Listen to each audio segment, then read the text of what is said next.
Okay. ನಮಸ್ತೆ ಎಲ್ಲರಿಗೂ. ಇವತ್ತು ನಮ್ಮ ಹೀಲಿಂಗ್ ಸೆಂಟರ್ಗೆ ರಮೇಶ್ ಅವ್ರು ಬಂದಿದ್ದಾರೆ. ಅವರು ಒಂದಷ್ಟು ಸಾಧನೆಗಳು ಮಾಡಿದ್ದಾರೆ. ಜೊತೆಗೆ ಮೆಡಿಟೇಷನ್ ತುಂಬಾ ಚೆನ್ನಾಗಿ ಮಾಡ್ತಾರಂತೆ. ಹಾಗಾಗಿ ಅವ್ರ ವಿಡಿಯೋ ವಿಷನ್ ಎಲ್ಲ ಹೇಗ್ ಕಾಣಿಸ್ತು, ವಿಷನ್ ಅಂದ್ರೆ ವಿಡಿಯೋ ರೂಪದಲ್ಲಿ ವಿಷನ್ ಓಪನ್ ಆಗಿದ್ದಲ್ಲ, ಅದೆಲ್ಲ ಹೇಗ್ ಅನಿಸ್ತು ಅನ್ನೋದನ್ನ ಅವ್ರನ್ನೇ ಕೇಳೋಣ ಇದ್ರ ಬಗ್ಗೆ. ನಮಸ್ತೆ ರಮೇಶ್ ಅವರೇ. ನಮಸ್ಕಾರ ಮೇಡಮ್. ನಮ್ಮ ವೀಕ್ಷಕರಿಗೆ ನೀವು ಇದ್ರ ಬಗ್ಗೆ ಏನ್ ಹೇಳ್ತೀರಿ? ನೀವೀಗ ಆಲ್ರೆಡಿ ಸೆಷನ್ ತಗೊಂಡಿದ್ದೀರಿ, ಏನ್ ಅನ್ನಿಸ್ತು ನಿಮಗೆ? ಆಕ್ಚುಲ್ ಆಗಿ ಇದು ಈ ಒಂದು ಎಕ್ಸ್ಪೀರಿಯನ್ಸ್ ನನಗೂ ಇದೆ. ಫಸ್ಟ್ ಟೈಮ್ ನಾನು ಎಲ್ಲೂ ಈ ಥರದ್ದೆಲ್ಲ ಎಕ್ಸ್ಪೀರಿಯನ್ಸ್ ತೊಗೊಂಡಿರ್ಲಿಲ್ಲ. ಬಟ್ ಏನು ಎಕ್ಸ್ಪೀರಿಯನ್ಸ್ ಆಗಿದೆ ಅದು ಒಂದು ಒಳ್ಳೆ ಬ್ಯೂಟಿಫುಲ್ ಮೆಮೊರಿ ಆಗಿ ಉಳ್ಕೊಳ್ಳುತ್ತೆ ಅಷ್ಟೇ. ಹಂಗಾಗಿ ಇದೇ ಫಸ್ಟ್ ಟೈಮ್ ಆಗಿರೋದ್ರಿಂದ ಇದೇ ನನಗೆ ಚೆನ್ನಾಗಿದೆ ಅಂತ ಅನಿಸ್ತಾ ಇದೆ. ಅಂದ್ರೆ ವಿಷನ್ ಎಲ್ಲ ಹೇಗೆ ನಿಮ್ಗೆ? ಈಗ ಪ್ರೆಸೆಂಟ್ 2026 ಅಲ್ಲಿ ಇದೀರಿ, 58 ವರ್ಗೂ ಟ್ರಾವೆಲ್ ಮಾಡಿದ್ರಿ, ಮಧ್ಯದಲ್ಲೆಲ್ಲ ಬೇರೆ ಬೇರೆದನ್ನೆಲ್ಲ ನೋಡಿದ್ರಿ ವಿಚಾರಗಳನ್ನ, ಹೌದು. ನಿಮ್ಮ ಸ್ನೇಹಿತರ ಲೈಫ್ ಬಗ್ಗೆ ಒಂಚೂರು ನೋಡಿದ್ರಿ ಒಂದಷ್ಟು. ಅದೆಲ್ಲ ನೋಡುವಾಗ ನಿಮಗೆ ಈಗ ನೋಡಿರೋದಕ್ಕೂ ಅವಾಗಿನ ವಿಷನ್ಸ್ಗೂ ಏನ್ ಡಿಫ್ರೆನ್ಸಸ್ ಹೇಗೆ, ಅದ್ರ ಬಗ್ಗೆ ಹೇಳಿ. ಈಗ ನಮಗ್ ಗೊತ್ತಿದೆ, ನಿಮಗ್ ಗೊತ್ತಾಗಿದೆ, ಒಂದಷ್ಟು ಜನ ಗೊತ್ತಾಗ್ಲಿ. ಕೆಲವರು ಇದನ್ನ ಮೂಢನಂಬಿಕೆ ಅನ್ನೋದು ಡಿಫ್ರೆಂಟ್ ನಂಬಿಕೆ ಅನ್ನೋದು ಅದು ಅವ್ರ ಪರ್ಸನಲ್ ವೈಯಕ್ತಿಕ ವಿಚಾರ ಆಗುತ್ತೆ. ಹೇಳ್ತಿರ್ತಾರಲ್ಲ, ಅವ್ರಿಗೊಂದಷ್ಟು ಜನಕ್ಕೆ ಹಂಗಲ್ಲ, ಅದು ಅದನ್ನ convey ನಾವು ಯಾವ ರೀತಿಯಾಗಿ ಅದನ್ನ ಫಾಲೋ ಅಪ್ ಮಾಡ್ತೀವಿ ಕಮೆಂಟ್ಸ್ ನ, ಮತ್ತೆ ಅದನ್ನ ಯಾವ ರೀತಿಯಾಗಿ ನಾವು ಅಲ್ಲಿ ನೋಡ್ತಾ ಇರ್ತೀವಿ, ಅದ್ರ ಮೇಲೆನೆ ಡಿಪೆಂಡ್ ಆಗುವಂತದ್ದು. ಇದು ಪರ್ಸನಲ್ ಆಗಿ ಫೀಲ್ ಮಾಡಿದಾಗ್ಲೇ ಗೊತ್ತಾಗುವಂತದ್ದು. ಯಾರೋ ಹೇಳಿದ್ದು ನಾನ್ ಕೇಳ್ದೆ, ನಾನೇ ಅದನ್ನ ನಂದೇ ಒಂದು ಇದ್ರಲ್ಲಿ ನರೇಟ್ ಮಾಡಕ್ ಆಗೋದಿಲ್ಲ. ನನಗೇನ್ ಫೀಲ್ ಆಗುತ್ತೆ ಅದನ್ನ ಹೇಳ್ಬೇಕು ಅಂದ್ರೆ ನಾವೇ ಅದನ್ನ ಎಕ್ಸ್ಪೀರಿಯನ್ಸ್ ಮಾಡ್ಬೇಕಾಗತ್ತೆ. ಇಲ್ಲಾಂದ್ರೆ ಅದು ಗೊತ್ತಾಗೋದಿಲ್ಲ. ಅದು ಇವಾಗ ಇಷ್ಟು 58 ತನಕ ಹೋಗಿದ್ದೀನಿ ಅಂದ್ರೆ ಅದು ಒಂದು ಒಂದು ಒಂದು ಕರೆಕ್ಟ್ ಚಾನೆಲ್ ಅಲ್ಲಿ ಹೋದಾಗ ಮಾತ್ರನೇ ಅದು ಅಲ್ಲಿ ತನಕ ತಗೊಂಡು ಹೋಗೋಕ್ಕಾಗೋದು. ಇವಾಗ ನಾನೇ ಹೋಗ್ಬೇಕು ಅಂದ್ರೆ ಹೋಗಕ್ ಆಗ್ತಾ ಇತ್ತೋ ಇಲ್ಲೋ ಗೊತ್ತಿಲ್ಲ. ಇವಾಗ ಆ ಪರ್ಟಿಕ್ಯುಲರ್ ಟೈಮ್ ಅಲ್ಲಿ, ಪರ್ಟಿಕ್ಯುಲರ್ ಡೇಟ್ ಅಲ್ಲಿ ಅಥವಾ ಪರ್ಟಿಕ್ಯುಲರ್ ಇಯರ್ ಅಲ್ಲಿ ನಿಮ್ಗೆ ಹೆಂಗೆ ಏನ್ ಅನ್ನಿಸ್ತಾ ಇದೆ ಅಂತ ಕೇಳಿದಾಗ ಅಲ್ಲಿ ಆ ಪರ್ಟಿಕ್ಯುಲರ್ ಡೇಟ್ ಇಯರ್ಗೆ ಹೋದಾಗ್ಲೇ ನನಗೆ ಅದು ಅಂತ ಪಿಕ್ಚರ್ ಕ್ಲಿಯರ್ ಆಗ್ತಾ ಇದೆ. ಇಲ್ಲಾಂದ್ರೆ ಅದು ಕ್ಲಿಯರೇ ಆಗ್ತಾ ಇರ್ಲಿಲ್ಲ. ನೀವು ಏನ್ ಹೇಳ್ತಾ ಇದ್ರೆ ಆ ಕಮೆಂಟ್ ನ ಕರೆಕ್ಟ್ ಆಗಿ ಫಾಲೋ ಮಾಡಿದ್ರೆ ಆ ಫಾಲೋ ಅಪ್ ಅಲ್ಲಿ ಅದು ಕ್ಲಿಯರ್ ಆಗ್ತಾ ಹೋಗ್ತಾ ಇರುತ್ತೆ. ಅದಕ್ಕೆ ಸ್ವಂತ ಎಕ್ಸ್ಪೀರಿಯನ್ಸ್ ಮಾಡಿದಾಗ್ಲೇ ಗೊತ್ತಾಗೋದು. ಯಾರನ್ನ ಹೇಳಿದ್ ಕೇಳ್ತೀನಿ ಅಂದ್ರೆ ಅದು ಅವ್ರವ್ರ ಇದಷ್ಟೇ. ಏನಂದ್ರೆ ಕೆಲವೊಬ್ಬೊಬ್ರು ಬಾಡಿಯಲ್ಲಿ ಈಗ ಎನರ್ಜಿ ಎಲ್ಲ ಚೆಕ್ ಮಾಡಿದ್ರಿ, ನೋಡಿದ್ರಿ, ಮತ್ತೆ ಇವರೊಂದಷ್ಟು ಅವಾರ್ಡ್ಸ್ ಎಲ್ಲ ತಗೊಂಡಿದ್ದಾರೆ ಅಂತ ಹೇಳಿ, ನಿಮ್ಮ ಅವಾರ್ಡ್ಸ್ ಬಗ್ಗೆ. ಇಲ್ಲ, ನಾನು ಆಕ್ಚುಲಿ ಪ್ರೊಫೆಷನಲ್ ಬಾಡಿ ಬಿಲ್ಡರ್ ಆಗಿದ್ದವನು. ಈಗ ಒಂದು 2-3 ಇಯರ್ಸ್ ಇಂದ ನಾನು ಸ್ಟಾಕ್ ಮಾರ್ಕೆಟ್ ಅಲ್ಲಿ ಇರೋಂಥದ್ದು. ಇದ್ರ ಬಗ್ಗೆ ಸಾಕಷ್ಟು ಸರ್ಟಿಫಿಕೇಶನ್ ಕೋರ್ಸಸ್ ಮಾಡಿದ್ದೀನಿ. ಆಲ್ಮೋಸ್ಟ್ ಒಂದು 31 to 34 ಇಯರ್ಸ್ ನಾನು ಜಿಮ್ ಲೈನ್ ಅಲ್ಲೇ ಕಂಟಿನ್ಯೂ ಮಾಡಿದ್ದು. ನಂದೇ ಆಗಿರುವಂತ ಜಿಮ್ ಇತ್ತು, ಮತ್ತೆ ನಂದೇ ಆಗಿರುವಂತ ಯೂಟ್ಯೂಬ್ ಚಾನಲ್ ಇತ್ತು. ಇವಾಗ್ಲೂ ನಡೀತಾ ಇದೆ ಅದು, ಬಟ್ ನಾನು ಅದನ್ನ ಫಾಲೋ ಅಪ್ ಮಾಡ್ತಾ ಇಲ್ಲ ಅಷ್ಟೇ. ಅರೌಂಡ್ ಒಂದು 240,000 ಮೆಂಬರ್ಸ್ ನನ್ನನ್ನು ಫಾಲೋ ಮಾಡ್ತಾ ಇದ್ದಾರೆ ಫಿಟ್ನೆಸ್ ಲೈನ್ ಅಲ್ಲಿ. ಈಗ ಸ್ಟಾಕ್ ಮಾರ್ಕೆಟ್ ಅಲ್ಲಿ ನಾನು ಯಾವುದೇ ತರದ್ ಏನು ವಿಡಿಯೋಸ್ ಆಗಲಿ ಅಥವಾ ನಂದೇ ಓನ್ ಚಾನಲ್ ಆಗಿ ಮಾಡಿಲ್ಲ.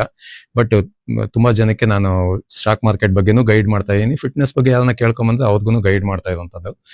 ಹಾಗಾಗಿ ಇದು ಮಾಡ್ಕೊಂಡು ಹೋಗ್ತಾ ಇರುವಂತದ್ದು. 2 ಟೈಮ್ ಮಿಸ್ಟರ್ ಇಂಡಿಯಾ ಆಗಿದ್ದೆ, 1 ಟೈಮ್ ಮಿಸ್ಟರ್ ಸೌತ್ ಇಂಡಿಯಾ ಆಗಿದ್ದೆ, mister Bangalore, mister Karnataka Dasara winner ನಾನು. Overall championship win ಮಾಡಿದ್ದಂಥದ್ದು.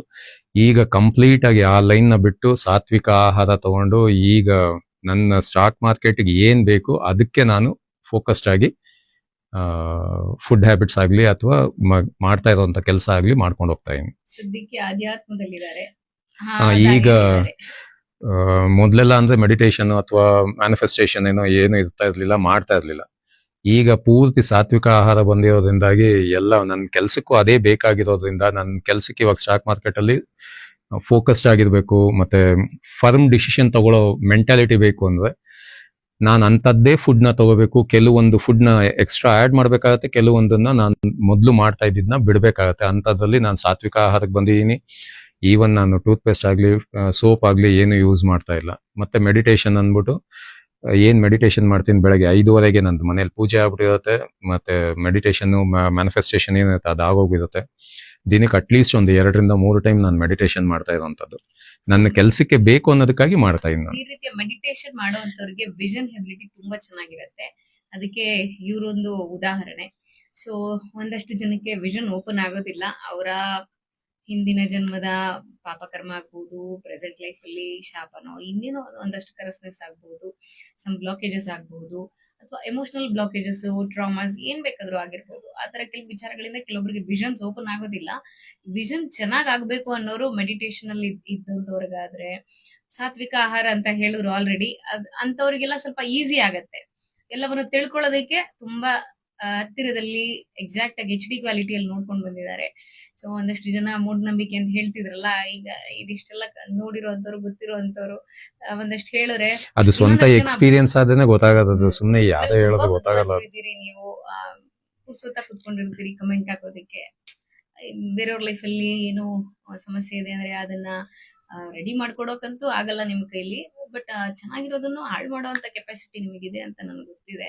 ಅದ್ರ ಬಗ್ಗೆ ತುಂಬಾ ನನಗೆ ಅಪಾರವಾದ ಆಮ್, ಅದನ್ನ ಎಕ್ಸ್ಪ್ರೆಸ್ ಮಾಡೋದಕ್ಕಾಗ್ತಾ ಇಲ್ಲ.